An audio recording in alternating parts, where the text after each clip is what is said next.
3장. 은밀한 선택. 밤이 사방에서 접혔다. 장독대 옆에 놓아둔 작은 돌은 여전히 미지근한 온기를 품고 있었다. 우진은 그 돌을 손바닥에 올려놓고 한참 동안 가만히 있었다. 손바닥의 맥이 돌의 온기를 천천히 데워주었다. 바람이 지나가며 대청마루의 종이를 스쳤다. 먼 데서 개 짖는 소리가 한 번 울리고 곧 잦아들었다. 그날 밤 길잡이는 마지막으로 한마디를 남기고 돌아갔다. 내일부터는 선을 너 혼자 그어라. 혼자? 우진이 되물었을 때 길잡이는 고개를 끄덕였을 뿐 더 설명하지 않았다. 혼자 그은 선은 누가 흔들어도 버틴다. 다만 기억해라. 선은 골목마다 사람마다 마음마다 다르게 생긴다. 우진은 천천히 숨을 들이켰다. 마당의 흙냄새가 폐 속 깊이 스몄다. 그 숨은 낮보다 더 오래 머물렀다가 낮보다 더 느리게 빠져나갔다. 마음속 어디선가 얇은 종이장 하나가 뒤집히는 소리가 났다. 전장의 습관이 또 한 장 조용히 덜어지는 소리. 잠이 오지 않았다. 그는 마루 끝에 앉아 어둠에 더 익숙해지는 것을 선택했다. 어머니의 숨소리가 안방에서 고르게 이어졌다. 그 평온은 오래 지켜야 할 것 중 하나였다.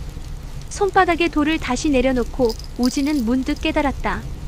돌은 선을 붙잡는 기둥이 아니라 마음이 손에 쥘 수 있게 만든 모양일 뿐이라는 것을. 그때 담장 너머에서 아주 낮은 휘파람 소리가 들렸다. 긴장보다는 합을 맞추자는 부름에 가까웠다. 우진이 몸을 일으켜 담장 쪽으로 다가가자 낮고 익숙한 목소리가 떨림없이 속삭였다. 깨어있니? 소녀였다. 잠들지 못했어. 나도. 그녀가 담장 위로 팔꿈치를 올렸다. 달빛에 닿은 피부가 얇게 빛났다. 무서워서가 아니라 설레서. 오늘 선 위에서 달리던 느낌이 자꾸 떠오르는 거 있지. 우진은 미소 아닌 미소를 얕게 지었다. 달리다가 선이 끊길까봐 겁이 났다. 끊어질 줄 알았지. 그녀가 장난스럽게 눈을 굴렸다. 근데 안 끊어지더라. 너 때문에. 두 사람 사이에 말이 한동안 멈췄다. 멈춘 말의 자리에는 바람 소리가 살짝 들어왔다가 다시 빠져나갔다. 소녀가 갑자기 손을 내밀었다. 담장 위 두 손가락만 보일 만큼 조심스러운 손짓. 손. 우진은 그 손을 바라보다가 담장 위로 자기 손을 올렸다. 손끝이 닿는 순간 낮의 기억이 짧게 번쩍였다. 그의 숨이 먼저 내려가고 그녀의 숨이 그 뒤를 따라 내려가는 느낌. 둘의 손끝이 닿아있으면 숨의 길이가 자연히 맞춰졌다.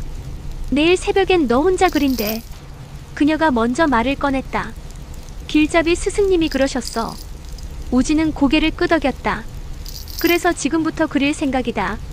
지금. 마음속에 먼저 그려야 새벽의 길이 보인다. 소녀는 한참을 말없이 있다가 아주 조심스럽게 덧붙였다. 나도 너 혼자 두고 싶지는 않은데. 그 말은 애써 담장에 가려진 채 그러나 분명했다. 우진은 손을 살짝 움직여 그녀의 손끝을 한번 눌렀다 놓았다. 말 대신 약속으로 충분한 밤이었다. 새벽이 검은 비단 끝에서 풀리듯 밝아왔다. 우진은 마을 북쪽 골목을 먼저 걸었다. 장터와 집들 사이로 이어진 좁은 길. 바닥은 비로 다져졌고 담장은 낮았다. 아이들이 돌멩이를 굴리며 놀던 자리, 노인들이 해질녘 바람을 쐬던 자리, 장사꾼이 물동이를 쉬어놓던 자리.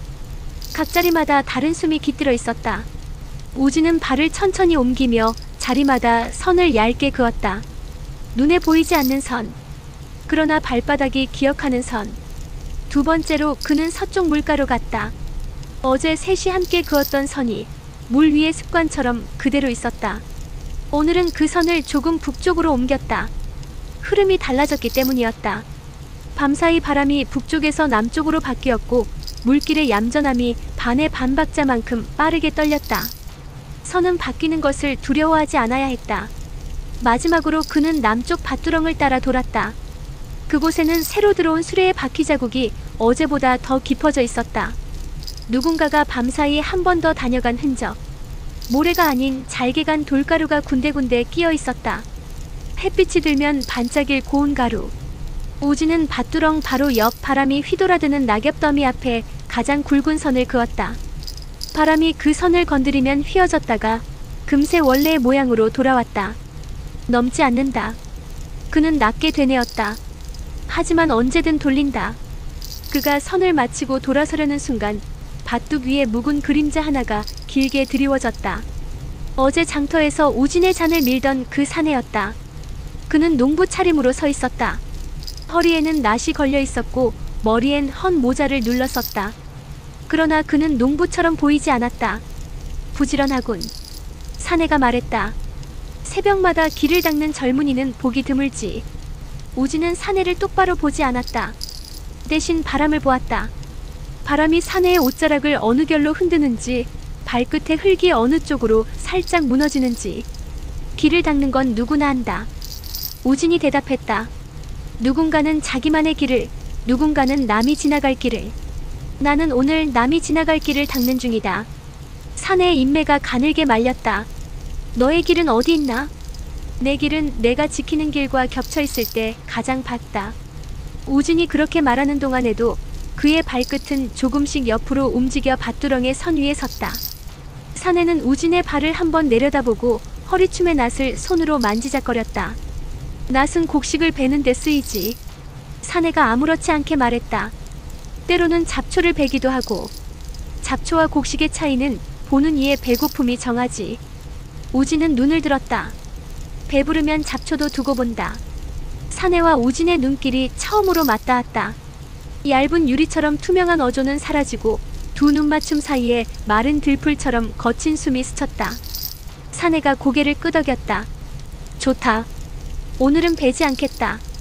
그는 낫을 허리에서 떼지 않은 채 고개만 돌려 남쪽 길을 보았다.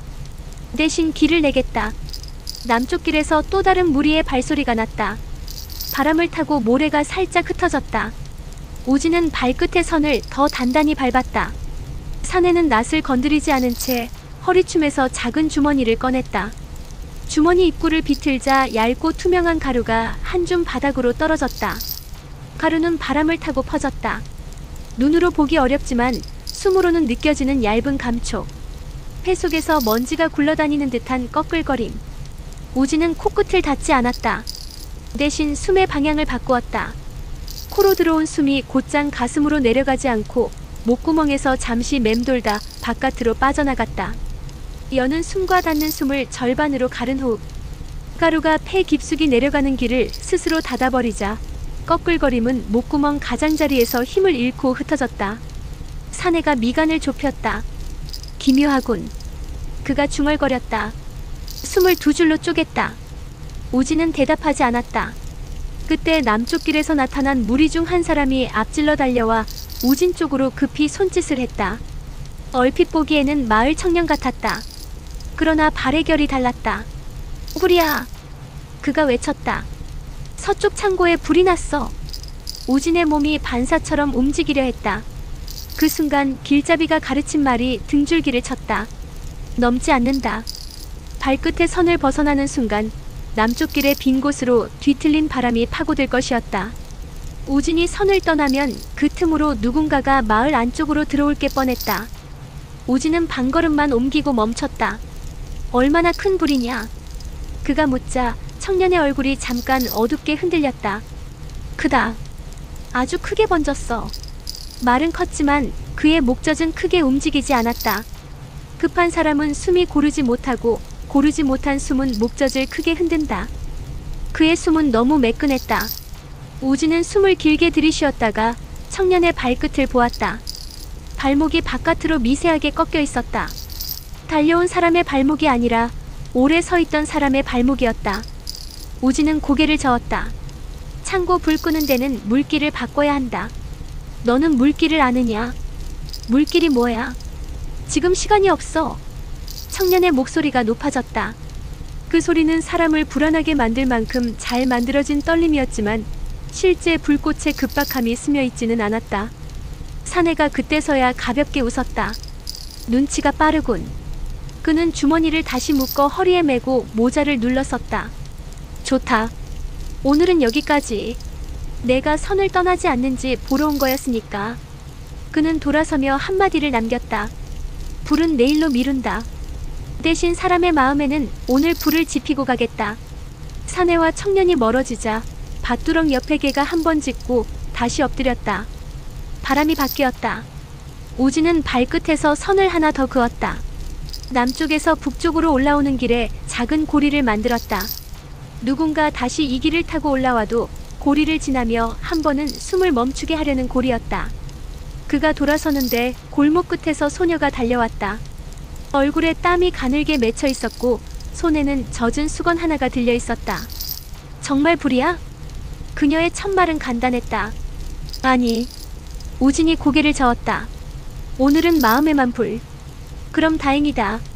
소녀가 안도의 숨을 쉬었다가 곧바로 몸을 곧게 세웠다. 근데 내일이면 진짜 불이 되겠네. 그럴 것이다. 그럼 내일은 우리가 먼저 물을 옮기자. 그녀가 수건을 우진의 손에 쥐어주었다. 이걸로 먼저 선부터 적시자. 물로 그은 선은 불이 한 번은 머뭇거린다고 할머니가 그러셨어. 우진은 수건을 받아들고 그 자리에서 웃음 같은 숨을 아주 작게 내쉬었다. 좋은 생각이다.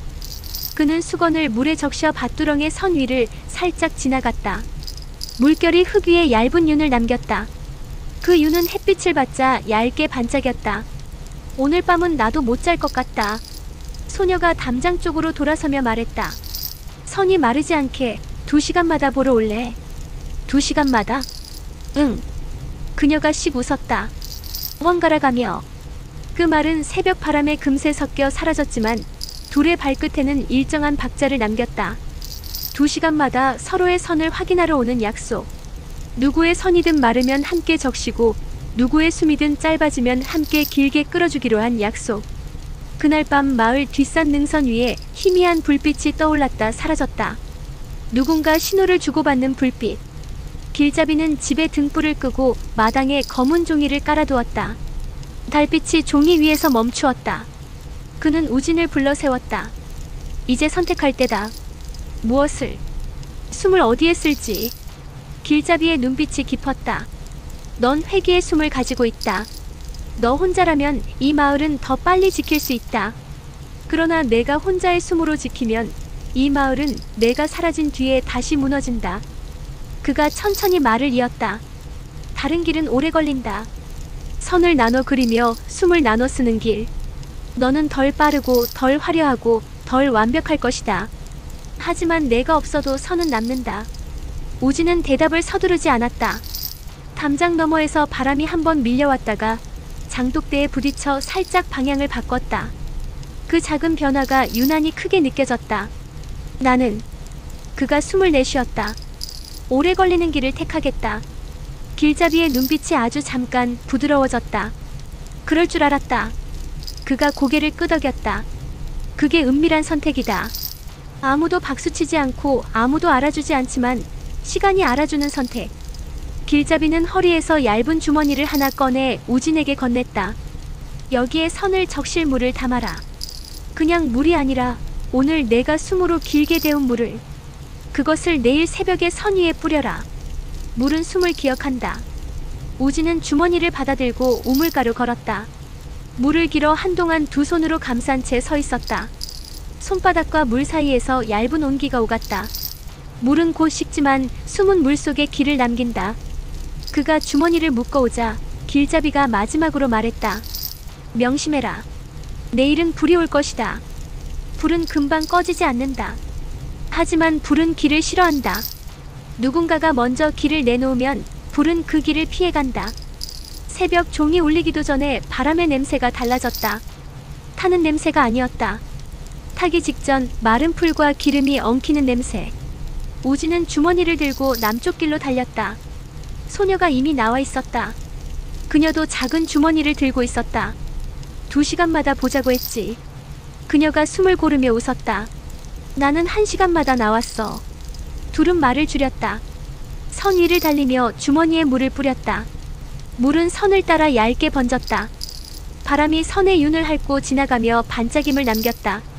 골목의 모서리마다 장터가게 문턱마다 창고의 사다리와 벽 사이마다 우진과 소녀는 짧은 호흡으로 길게 물을 그었다. 그때 남쪽 창고에서 작은 불꽃이 피었다. 누군가가 던진 불씨가 기름을 타고 올라가며 불꽃의 혀가 벽을 하찼다. 불은 선을 만나 멈칫했다. 선 위에 물이 얇게 증기로 올라가며 불의 방향을 옆으로 밀었다. 불꽃이 선을 뱅돌아 골목의 빈틈을 찾았다.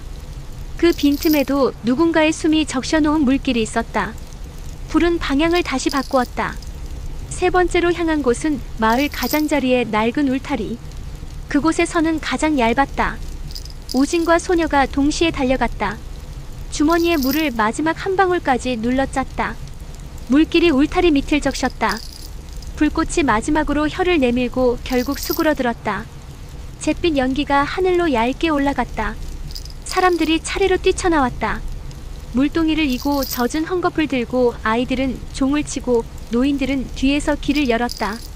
누군가가 환호했고 누군가가 울었고 누군가는 아무 말 없이 손을 모았다. 길잡이는 멀찍이 서서 그 광경을 보고 있었다. 그의 얼굴에는 웃음도 한숨도 없었다. 다만 눈빛 한쪽에 작고 단단한 빛이 잠깐 스쳤다. 소녀가 기둥에 기대숨을 몰아쉬며 웃었다. 선이 살렸네. 우진이 고개를 끄덕였다. 선이 살렸다. 그는 옆으로 시선을 돌렸다. 어둠 속 길 끝에서 농부 모자를 눌러쓴 사내가 물러나는 뒷모습이 보였다. 사내는 잠깐 멈춰서서 고개만 뒤로 돌렸다. 오래 걸리겠군. 그가 입모양만으로 그렇게 말했다. 우진은 대답하지 않았다. 대신 손을 들어 어젯밤 길잡이가 건네준 주머니를 가볍게 흔들었다. 오래 걸릴수록 깊어진다는 뜻이었다. 사내는 웃음 아닌 웃음을 입가에 걸고 사라졌다. 길끝에 바람만 남았다. 그날 저녁 우진은 길잡이에게 물었다. 이제는 선 밖으로도 나가볼 수 있습니까? 길잡이가 우진을 오래 바라보다가 고개를 끄덕였다. 이제 가능하다. 하지만 잊지 마라. 선 밖으로 나갈 때는 선을 품고 나가야 한다. 어디서든 돌려서 돌아올 수 있는 길을 마음속에 그린 채 그가 덧붙였다. 그리고 마지막으로 오늘부터는 내 안에 오래된 그림자를 마주보자. 너는 아직 그 문을 열지 않았다. 우진의 손이 아주 잠깐 굳었다. 전장의 밤 결계의 가시, 마지막으로 속삭였던 회귀의 말. 그 모든 것이 다시 손목으로 몰려들었다. 그러나 그는 숨을 길게 들이켰다. 열겠습니다. 그의 눈빛은 흔들리지 않았다. 이번에는 내가 먼저 열겠습니다. 길잡이는 고개를 끄덕였다. 좋다. 은밀한 선택의 둘째 걸음이다. 밤하늘에 별이 촘촘히 박혔다. 별 사이의 어둠이 오히려 더 선명했다. 우진은 문을 떠올렸다. 보이지 않는 문, 그러나 손끝으로 만질 수 있는 문. 그 문을 열기 전 그는 마지막으로 마을을 한 바퀴 돌았다. 선은 여전히 얇았지만 수없이 다시 그어져 있었다. 많은 발자국의 넓이와 깊이를 닮아 사람의 숨처럼 제 멋대로면서도 결국은 한 방향으로 모이는 선이었다. 그는 마음속에서 문고리를 잡았다. 그리고 아주 천천히 그러나 확실하게 안쪽으로 문을 열었다.